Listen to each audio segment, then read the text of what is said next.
Espace TV, le 22h.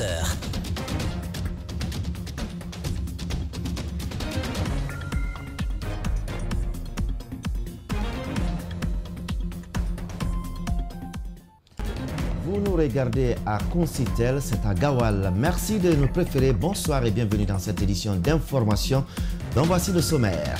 Qu'est-ce qui a bien pu tuer une petite élève dans une école ce jeudi à Anta, dans la commune de Matoto? Les parents n'en ont aucune idée, mais les responsables de l'école soutiennent que c'est un table-banc qui lui est tombé dessus. Mamadou Sadio Baldé sera dans ce journal pour plus de détails. Mardi 22 mars prochain s'ouvrent en Guinée les assises nationales à Conakry, à l'intérieur et à l'extérieur du pays. C'est une promesse de la junte qui a été annoncée jeudi en Conseil des ministres. Chez les acteurs sociopolitiques, la décision est bien accueillie, mais ils proposent un plan de travail pour gagner en temps. Vous les entendrez dans cette édition. L'actualité artistique et culturelle se tira en fin de journal avec Henri-Kevin Bois. Bonsoir et bienvenue à tous.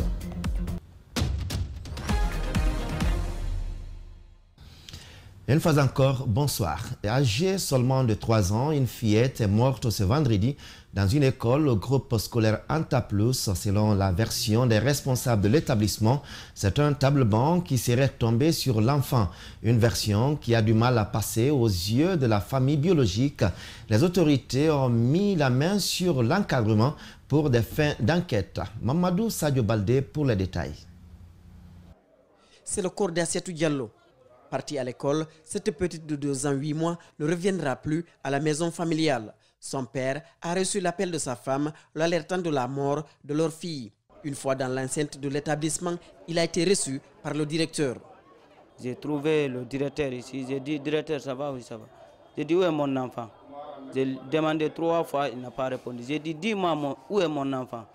Il n'a pas répondu. Après, j'ai fait sortir mon téléphone. J'ai dit, attends, je vais appeler la commissariat alors.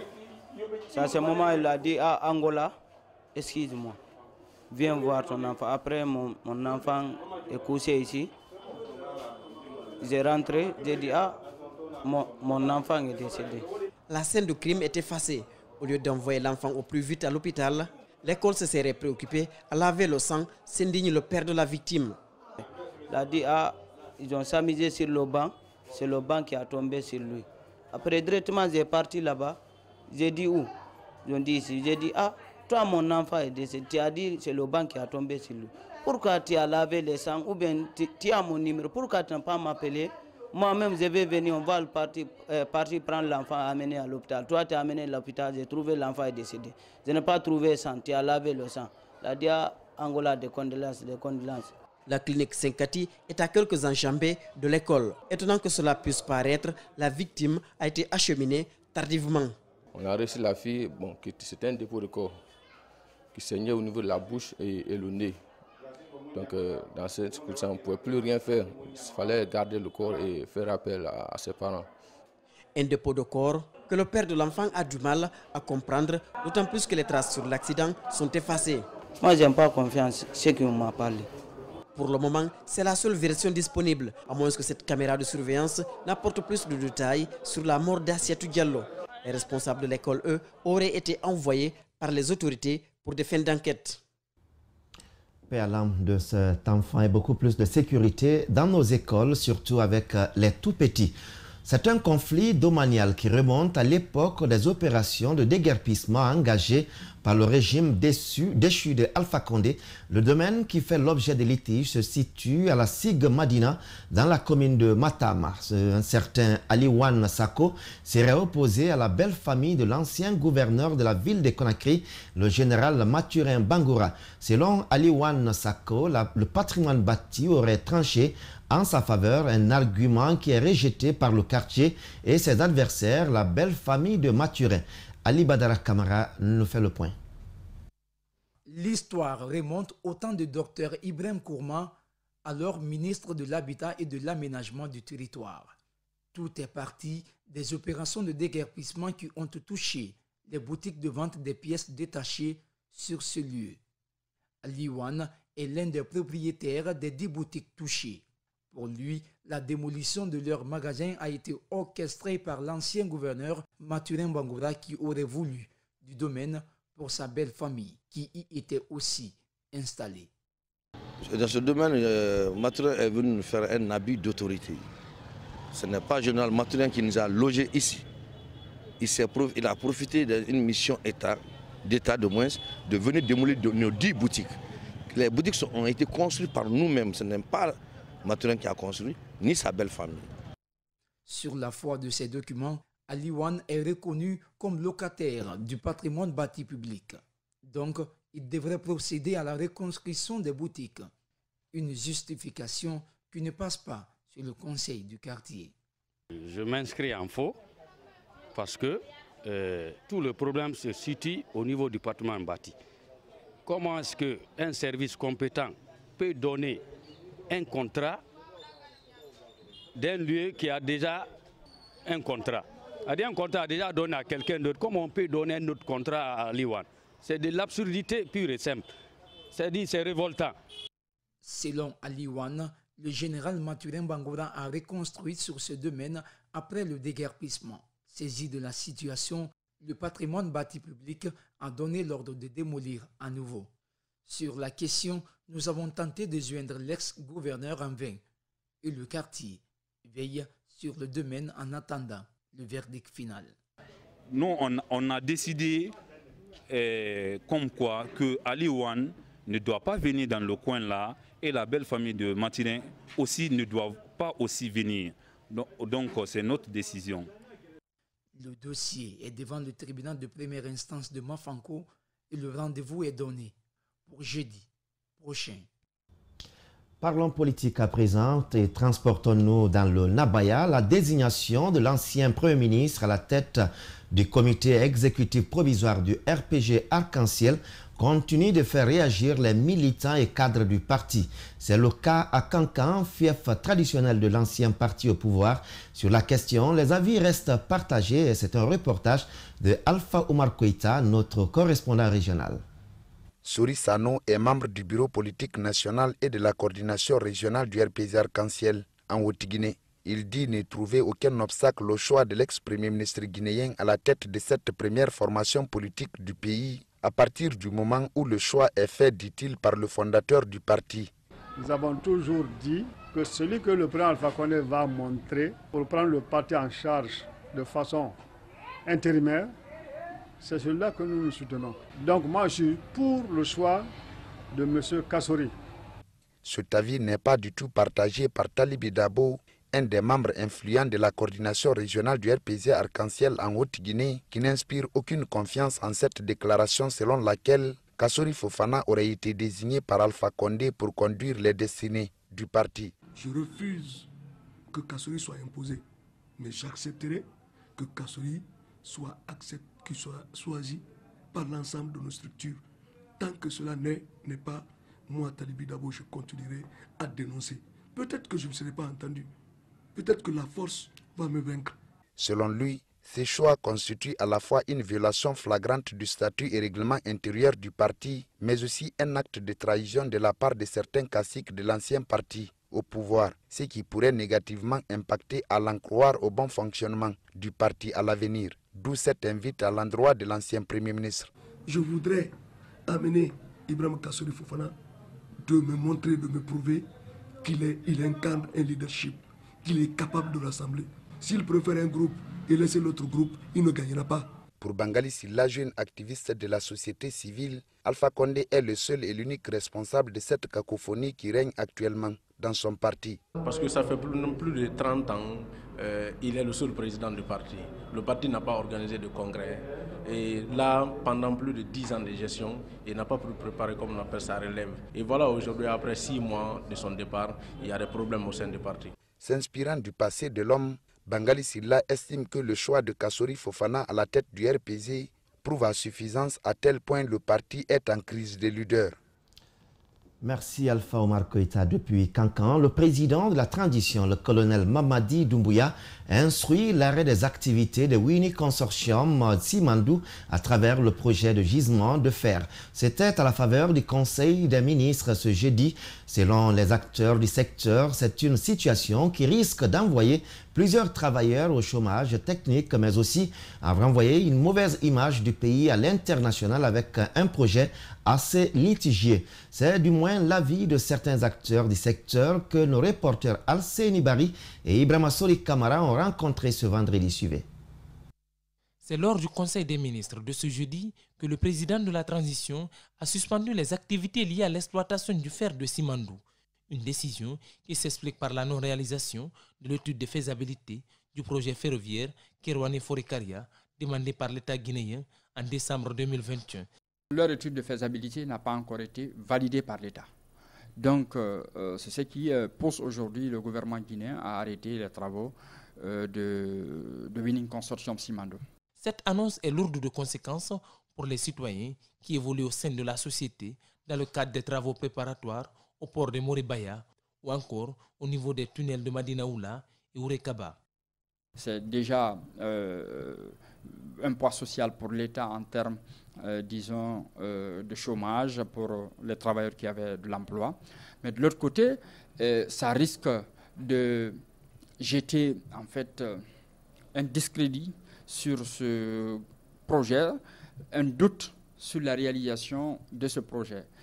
Ce qui est sûr également, l'image de la Guinée pourrait prendre un coup et jouer sur l'économie guinéenne. Ça renvoie à une image d'un projet assez problématique, d'un projet assez litigieux qui peut causer suffisamment de dommages à l'État guinéen en termes de planification, de perception des revenus qui devaient normalement être, comment dirais-je, fournis par les différentes sociétés qui évoluent sur le Simandou. Le projet ferroviaire est d'une importance capitale pour notre pays, car il pourra désenclaver Bela-Forêt-Karia et Kerouané-Forêt-Karia. À terme, la ligne ferroviaire reviendra dans l'escarcelle de l'État. À côté de cette décision, un bras de fer existe entre Rio Tinto et Winning Consortium Simandou, toujours dans le cadre du même projet. C'était longtemps attendu. À partir du 22 mars prochain, la Guinée ouvrira les assises nationales sur toute l'étendue du territoire national et à l'étranger. C'est une autre annonce faite par le président de la transition lors du Conseil des ministres. Elles seront pilotées par la primature, le ministère de l'administration du territoire et celui des affaires étrangères. La décision est vivement saluée par des acteurs sociopolitiques interrogés par notre rédaction. Antoinette Dédé Onivogui, Kierno Sadouba. Intitulée Journée de pardon et de vérité, les assises nationales sont saluées et appréciées par bon nombre de Guinéens. Le Parti de l'Unité et du Renouveau est de ceux qui ont longtemps réclamé le dialogue. Ce qui est en train d'exploser, c'est parce qu'il n'y a pas eu de dialogue. Dès le 5, si on avait ouvert le cadre de dialogue comme les assises comme ça aurait atténué la situation parce que veut pas, ils se sont rendus compte que la solution à ces problèmes, il faut que nous ouvrons un couloir de dialogue. Et c'est ce à quoi nous allons. La réconciliation nationale va de pair avec la vérité et la justice équitable. La Guinée est à un moment de son histoire où son tissu social est fragilisé. Cet acteur de la société civile attend des nouvelles autorités l'implication de tous les acteurs concernés. Si toutefois on implique les acteurs, les vrais acteurs, et qu'on élabore une approche participative, et que cette approche puisse être une approche gagnante, j'attends à ce que les Guinéens au moins puissent se parler, puissent dialoguer. Ne serait-ce que ça, à travers l'identification de toutes les victimes, peut-être les bourreaux aussi seront identifiés. Il se peut qu'entre bourreaux et victimes, qu'il y ait un dialogue par l'interface des activistes de la société civile, des organisations de la société civile.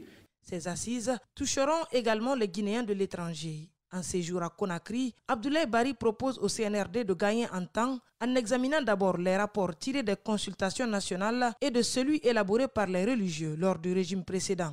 Vu aussi que Monseigneur Vincent Koulibaly et le grand imam de Conakry, Mamadou Saliou Kamara, ils avaient présidé une commission lors du régime précédent qui avait débouché aussi sur la rédaction d'un rapport sur la réconciliation nationale. Je me demande s'il ne serait pas mieux d'abord d'examiner les conclusions de ce rapport et voir si on peut en tirer des points ou si on peut en tirer des leçons qu'on pourrait mettre en place dans le cadre de la réconciliation nationale. Avec le retour des exilés politiques, la libération de certains prisonniers ou encore la récupération des biens de l'État, peut-on parler d'un aboutissement de processus de réconciliation nationale? Les prochains jours nous édifieront.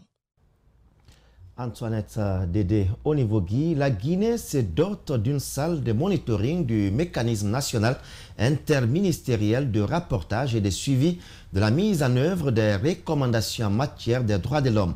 L'œuvre est du ministère de la Justice et des droits de l'homme avec l'accompagnement du Haut Commissariat des droits de l'homme. C'est ce vendredi que la salle a été inaugurée devant notre reporter Malik Sangana Kamara, accompagné de Mohamed Kapelosila. Le mécanisme national interministériel de rapportage et de suivi de la mise en œuvre des recommandations établit les rapports de l'État ainsi que ses réponses aux communications qui lui sont transmises et prépare les visites des experts indépendants. Il assure également le suivi de la mise en œuvre des recommandations et observations y afférentes. Le mécanisme national de rapportage et de suivi des recommandations est utile pour notre pays pour des raisons suivantes. Il constitue une structure de coordination assurant l'appropriation nationale du processus d'élaboration et de suivi des rapports et favorisant des interactions régulières au sein des ministères et entre ministères engagés activement dans l'élaboration et le suivi des rapports. Il rend plus facile et plus direct les communications entre les ministères, ce qui se traduit par des gains d'efficacité et d'optimisation des ressources. L'engagement de la Guinée à coopérer avec la communauté internationale dans le domaine des droits de l'homme est apprécié. La mise en place de ces comités est un cas illustratif. En agissant ensemble, il est possible de faire reculer l'injustice, les inégalités et les discriminations partout où elles se manifestent. La Guinée fait sans nul doute des progrès dans ces domaines. Seulement, vous constaterez avec moi que l'un des défis reste le fait de rendre compte des efforts qui ont été fournis par l'État guinéen et de décrire avec le maximum de précision les défis qui se dressent sur le chemin de toutes celles et de tous ceux, la société civile y compris, qui œuvrent pour plus de justice, plus d'égalité et plus de participation. La salle multimédia des opérations équipée de matériel de dernière génération doit permettre en temps réel de faire le suivi des engagements pris au niveau international par la République de Guinée en matière des droits de l'homme. Lancement ce jeudi des activités du mois de la femme dans les institutions d'enseignement supérieur en République de Guinée. L'égalité aujourd'hui pour un avenir durable, c'est le thème de l'initiative lancée à l'Université générale Lansana Conté de Sonfonia en présence des autorités universitaires et de la ministre de l'Enseignement supérieur, de la Recherche scientifique et de l'Innovation. Abdourahmane Sénateur Diallo, Ibrahim Assouma. La ferveur du mois de la femme s'invite dans le milieu universitaire guinéen. À travers tout le pays, les institutions d'enseignement supérieur décident de mettre en activité leur service genre pour se conformer au rythme du combat pour les droits des femmes. Et c'est l'Université générale Lansana Conté de Sonfonia qui a eu l'honneur d'abriter la cérémonie de lancement de cette initiative. Nous ferons en sorte que l'Université générale Lansana Conté de Sonfonia, sous votre leadership, joue pleinement sa partition. Dans tous les campus du pays, la ministre de l'Enseignement supérieur et de l'Innovation tente d'impulser une dynamique nationale, cette fois-ci à la question du genre dans le milieu universitaire. Pour ce faire, elle a choisi le terrain du réchauffement climatique pour montrer les efforts féminins à mener dans les différentes universités. Qui se passeront dans toutes les institutions, il est important que nous puissions joindre à cela notre contribution en tant qu'universitaires au changement, à la lutte contre le changement climatique. C'est pourquoi nous avons voulu qu'au-delà des conférences, qu'il puisse y avoir des campagnes de reboisement dans toutes les institutions d'enseignement ou les sites qui abritent nos institutions, afin qu'on puisse créer des espaces verts pour le renouvellement vraiment de notre environnement. La cérémonie s'est ensuite poursuivie avec une conférence sur les droits des femmes. En famille, les petites filles sont victimes de violences Vous savez, les mutilations génitales féminines, c'est un fléau. Lorsqu'elles vont à l'école aussi, on ne les laisse pas aller plus loin. Dès qu'elles ont 14 ans, on dit « Ah, elle a embelli, il faut lui trouver un mari ». Après l'Université générale Lansana Conté de Sonfonia, les autres institutions d'enseignement supérieur du pays vont rejoindre le mouvement pour grossir les rangs des plaidoyers en faveur de l'égalité des chances entre les genres. Autre actualité, la cérémonie de remise ce vendredi des certificats de fin de formation des stagiaires formés par l'ASCAD. Ces jeunes ont été formés dans des filières dont entre autres l'agriculture, l'agro-pastoral, la plomberie, l'hôtellerie, des formations qui leur permettront de pouvoir décrocher très rapidement un emploi sur le marché. Rosaline Goto-Monemo, Djibril Kabak-Kamara. Ils sont près de 700 stagiaires qui sont rentrés en possession de leur certificat de fin de formation. Formés par l'ASCAD, l'Agence du service civique d'action pour le développement, ces jeunes ont été outillés en savoir-être et savoir-faire. Une formation qui leur permettra de s'intégrer dans la société en termes d'emploi. Nous sommes persuadés que ces jeunes représenteront l'ASCAD non seulement dans les entreprises, en termes de discipline et de compétences nécessaires, qui peuvent améliorer les compétences techniques. Ces jeunes ont été formés dans plusieurs filières, dont entre autres la maçonnerie, la plomberie, l'électricité, l'hôtellerie et l'agro-pastoral. En plus de ces matières, ils ont reçu des valeurs civiques et citoyennes. Surtout, j'ai beaucoup apprécié la formation citoyenne. Comment un bon citoyen doit se comporter dans la vie, être vraiment poli. Les manifestations en quoi, une fois passé à l'ASCAD, vraiment la culture est en soi vraiment d'analyser les choses positivement. Depuis 2016, le PNUD est le partenaire de l'ASCAD. Il intervient dans la professionnalisation des jeunes dans les métiers du futur et dans leur accompagnement à l'insertion socio-professionnelle. Nous avons conclu un partenariat avec l'ASCAD dans lequel nous avons près de 1000 jeunes qui suivent des formations, à la fois en éducation citoyenne, en renforcement des compétences transversales, couplées avec des formations techniques et de l'accompagnement à l'insertion socio-économique. La jeunesse étant l'une des priorités du gouvernement de transition, le ministre de la Jeunesse et des Sports est fier de ses récipiendaires et trouve que cela donne de l'espoir. Et c'est un peu l'objectif que nous avons mis en place au niveau du gouvernement, c'est de dire quelles priorités on met pour que les jeunes se stabilisent dans ce pays. Je pense que l'ASCAD est évidemment dans la bonne direction avec le soutien de tous les partenaires qui nous accompagnent aujourd'hui. Je pense que ces défis, on pourra le relever ensemble, de stabiliser nos jeunes dans leur pays d'origine, c'est-à-dire en Guinée, et de participer évidemment au développement du pays. Selon les responsables de l'ASCAD, 80% de ces récipiendaires ont déjà trouvé du travail. Plusieurs jeunes dames et filles guinéennes, sénégalaises et burkinabées ont été célébrées ce jeudi à Conakry pour leur engagement communautaire. C'est un événement qui s'inscrit dans le cadre de la célébration du mois de la femme. La commissaire générale de African Women Award Structure, organisatrice, a à l'occasion invité la femme guinéenne à redoubler d'efforts pour atteindre son objectif. Diana Bemba Koulibaly, Alseni Kamara. Elles sont au total 16 jeunes dames et filles de différentes nationalités qui ont été célébrées au cours de cette cérémonie dans 4 catégories.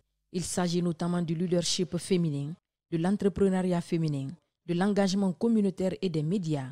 La commissaire générale revient sur comment son équipe a sélectionné ses nominés. On a passé également plusieurs mois en train de suivre nos différentes présélectionnées dans les différents pays pour voir énormément ce qu'elles font.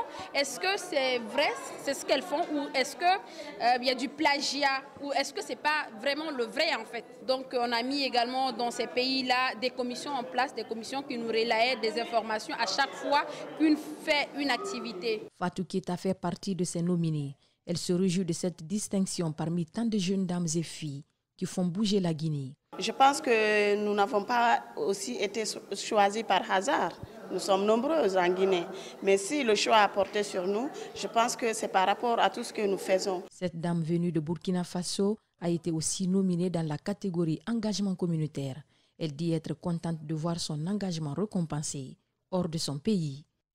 Particulièrement aux femmes et aux jeunes filles, c'est s'engager pour la communauté, s'engager pour le développement. Nous sommes jeunes, nous sommes dynamiques, engageons-nous, menons des activités novatrices pour contribuer au développement de notre communauté. Plusieurs activités comme une formation en leadership féminin, le rôle de la femme au sein de la communauté sont prévues par African Women's Hour, le tout pour célébrer la femme dans ce mois de mars. Sport à présent avec le Horea Athletic Club de Matam qui va recevoir le Raja de Casablanca au stade général Lansana Conté de Nongo. Les deux coachs ont annoncé les enjeux du match devant la presse ce vendredi. Le technicien marocain veut obtenir la qualification en Guinée. La Ndiaye compte sur le public pour faire chuter les Marocains à Conakry. Plus d'explications avec Mohamed Sissé et Aboubakar Din Kamara. 3 matchs, 3 défaites, c'est le bilan du Horea à l'issue de la manche allée des phases de groupe de la Ligue des champions africaine. Pour sortir dans cette spirale négative, le technicien sénégalais des Rouges et Blancs de Matam espère s'appuyer sur ces éléments. Donc s'il n'y aura pas de révolution, ça ne faut pas non plus, on met les meilleurs sur le terrain, c'est ce qu'on fait tous les jours. Mais ceux qui seront sur le terrain, en tout cas, feront tout pour remporter ce match. Voilà, c'est ça que je pourrais vraiment la certifier. Hein, on se battra. Le technicien marocain s'est fait accompagner en conférence de presse par l'attaquant international guinéen Moustapha Kouyaté. Le Raja est en pole position pour valider son ticket pour les quarts de finale. Mais l'objectif est de repartir de la Guinée avec les 3 points. Le Raja est toujours dans ces résultats positifs et dans cette dynamique. Elle n'a pas le choix. Elle n'a pas le choix pour continuer tête de groupe et pour, bien sûr, définitivement être premier du groupe, bien sûr, et se qualifier pour le quart de finale. L'attaquant guinéen a joué un rôle important pour le staff technique du Raja de Casablanca en l'aidant à connaître les qualités individuelles des joueurs du Horea. Il ne rêve en effet que de la victoire. On respecte beaucoup l'adversaire. Ça ne veut pas dire qu'on est venu pour reculer ou bien pour leur laisser le jeu, non. On est venu pour jouer, essayer de produire notre football comme l'a dit le coach, essayer de prendre les 3 points pour définitivement se qualifier. Le coup d'envoi de cette rencontre est prévu pour ce samedi à 16h, temps universel, au stade général Lansana Conté de Nongo.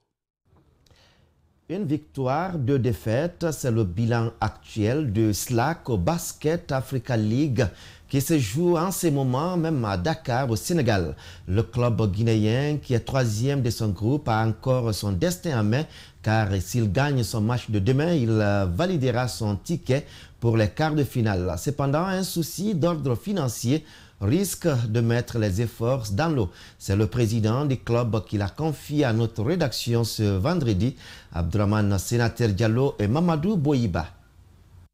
Pour la toute première fois de son histoire, le SLAC Basketball a validé son billet pour la Basket Africa League. Une performance historique qui hisse haut le drapeau guinéen.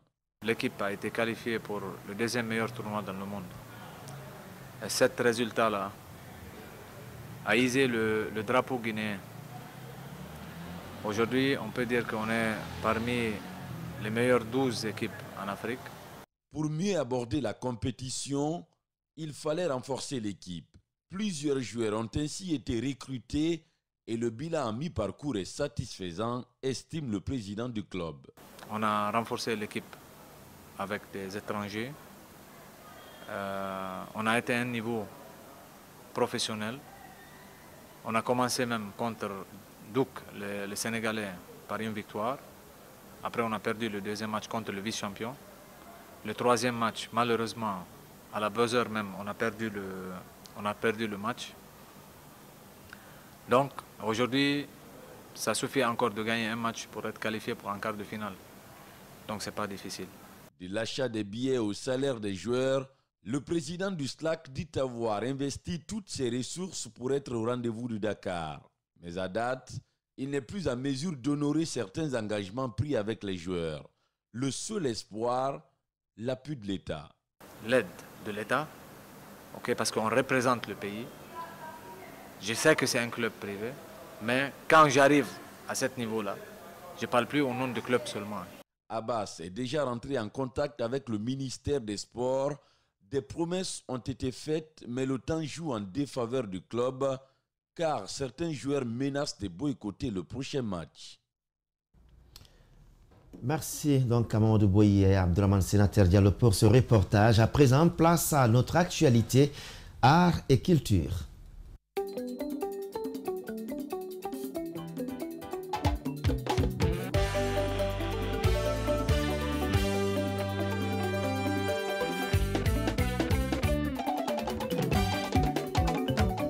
Il est déjà installé sur ce plateau. Henri-Kevin Boa, bonsoir. Bonsoir Mohamed. Merci d'être sur ce plateau pour les informations art et culture. Vous nous l'apprenez, le cinéma guinéen est à l'assaut des mythiques salles de projection de la Côte d'Ivoire. C'est bien ça, bouleversant et émouvant, tendre et drôle à la fois. Le film Vivre pour t'aimer de l'actrice et réalisatrice Kandé Fatmata est depuis le 4 mars dans les salles de projection Majestic en Côte d'Ivoire. Reçu en fanfare et présenté en prime sur le plateau du 20h30 de la RTI, la guinéenne a rassuré et invité les amoureux à recevoir son tout nouveau bijou de qualité. Rappelons que les deux acteurs principaux du film ont été présentés à Sokosé avant la projection de Vivre pour t'aimer le 5 mars dernier à la salle Figayo. Pour terminer, le public a eu droit à des questions-réponses et des prises de vue photo. Ce fut belle et riche en échange. Bravo à Candeland Productions. Alors, on reste en Côte d'Ivoire, à Abidjan, précisément, l'an 1 de la disparition du Golden Boy, comme on l'a appelé, célébré Ahmed Bakayoko à jamais dans les cœurs des Ivoiriens. C'est bien ça, Mohamed. Et on le sait, la First Ladies, Madame Dominique Ouattara, la Première Dame, et Patrick Hachi et plusieurs autres membres du gouvernement, des présidents d'institutions, des religieux, des diplomates, ministres et amis de feu Ahmed Bakayoko, l'ex-premier ministre ivoirien, a reçu des hommages et témoignages dignes de son rang de la part du gouvernement et du peuple ivoirien qui n'est pas de si près à oublier la date du 10 mars 2021. Allez, restons dans les sillages. En hommage donc à feu Ahmed Bakayoko le 10 mars 2021, la lourde tâche est revenue à son ex-directeur de cabinet et auteur, le docteur Jean-Jacques Konadje, de présenter le livre biographique à la mémoire du défunt Golden Boy intitulé Ahmed Bakayoko, une vie au service de la nation, dans la salle sélecte de la présidence de 280 places. Partagées entre pleurs et émotions, les invités sont sortis tous le visage plus ou moins éclatant. Oui, vous nous l'apprenez également, le Massa a ouvert ses portes et cela depuis le 5 mars. C'est bien ça pour ceux qui le savent déjà, puisque nous avons des compatriotes guinéens qui séjournent depuis donc le 4 à Abidjan au bord de la lagune Ébrié. Et oui, depuis le samedi 5 mars dernier, le marché des arts et du spectacle d'Abidjan accueille l'Afrique et le monde entier jusqu'au demain samedi 12 mars. Du beau monde au rendez-vous pour vivre l'ambiance des débats, des conférences, des échanges entre directeurs de centres culturels en Afrique de l'Ouest. Une programmation toujours diversifiée et riche en contenu, plusieurs activités en attraction pour permettre au public de vibrer et surtout un cadre idéal aux promoteurs, producteurs et diffuseurs, artisans, musiciens, peintres, d'exposer leur savoir-faire et pourquoi pas conquérir de nouveaux champs fertiles. Le Massa pour cette année se tient loin des salles climatisées du Palais de la Culture d'Abidjan. L'esplanade du dit palais sert et est pour le comité d'organisation une idée originale pour vivre en plein air et à ciel ouvert sous le regard du bon Dieu pour bénir également cette énième édition du Massa.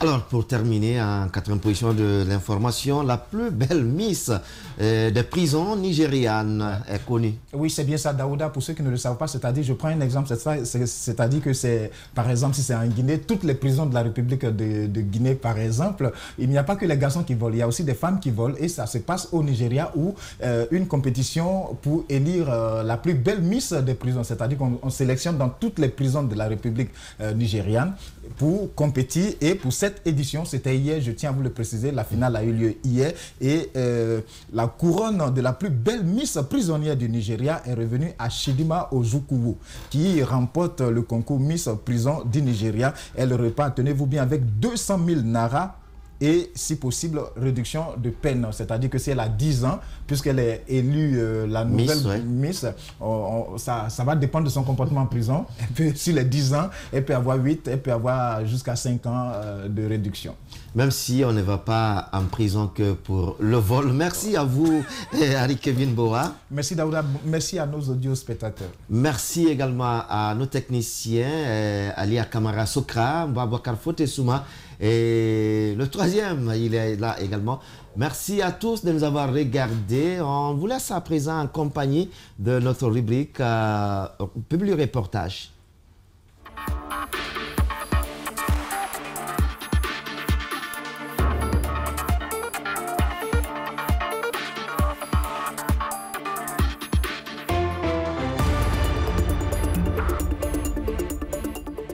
MyCanal est une application plus accessible qui vient compléter un abonnement qui existe. Avec un seul abonnement, 9 personnes de la même famille peuvent télécharger l'application et suivre plusieurs chaînes en même temps, quel que soit le type d'opérateur. En termes d'abonnement, c'est l'abonnement que vous avez chez vous. Ça dépend de l'abonnement. Vous pouvez payer l'abonnement de 100 000, c'est l'Access. L'abonnement de 310 000, c'est Évasion Plus. Autant de l'abonnement que vous voulez. Ça veut dire que c'est l'abonnement que vous avez payé avec autant de chaînes. Ce sont les chaînes-là que vous aurez sur autant de devices que vous utiliserez. Maintenant, l'intervention de Mouna, c'est quoi? Aujourd'hui, Mouna a ciblé certaines résidences. Et ce sont ces résidences-là qui sont concernées par, qui travaillent en collaboration directe avec Canal+. Une fois sur MyCanal, vous avez la possibilité de télécharger en fonction de la qualité désirée. Les responsables de Canal rassurent qu'il n'y a aucun risque de piratage. Donc, il n'y a pas de risque, parce que le seul problème, c'est d'éviter de ne pas se tromper de numéro de carte. Et même ça, il n'y a pas de... Parce que dès que vous cliquez sur l'option se réabonner, l'application récupère automatiquement le numéro d'abonné que vous avez créé avec. Donc, vous n'avez juste qu'à cliquer et vous validez avec votre code de paiement. Et dès que vous avez l'option aussi pour réactiver. Donc, dès que vous réactivez, automatiquement, vous devez avoir vos images. Ce client fidèle à Canal+ apprécie cette initiative et appelle à sa pérennisation pour que chacun soit indépendant sur son choix à la télé. Mais je vois que ça me dépasse même parce que là, ça devient ma télé mobile, s'il faut, portable, comme on le dit bien. Parce que partout où je suis, au chantier, à la maison, au bureau, je peux suivre mes matchs, je peux suivre mon journal. Bon. Et je vois qu'il y a... Je suis vraiment satisfait pour le canal, MyCanal. Cette application peut être créée à partir d'un compte MyCanal ou votre adresse mail et même votre numéro de téléphone.